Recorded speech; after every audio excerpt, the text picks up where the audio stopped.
जोर पेट रे कह। ମୁଁ ସୁକ ପଣ୍ଡା। हाँ माँ पुरी विषय कह तू जो 7 वर्ष ପୁରୀ ଯାଇଥିଲି।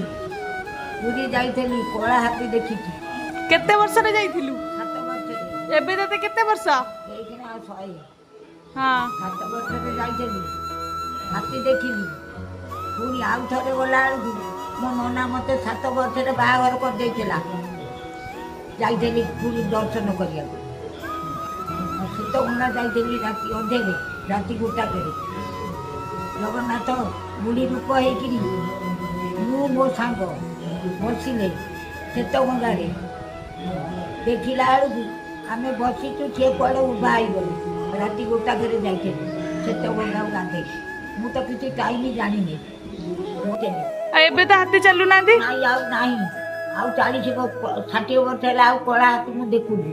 तू छोट वाले देखी दिलु 7 ବର୍ଷର ହେଇଥିଲି ଦେଖିଥିଲି। 7 ବର୍ଷରେ ବାହା ହବ, 8 ବର୍ଷ ହେଲେ ବାଛନ୍ଦ ହେଇଯିବ। ମୁଁ 7 ବର୍ଷରେ ବାହା ହେଇଥିଲି। 7 ବର୍ଷରେ ବାହା ହେଇଥିଲି। ମୋ ନନା ମୋତେ ନେଇକିନି ଯାଇଥିଲା।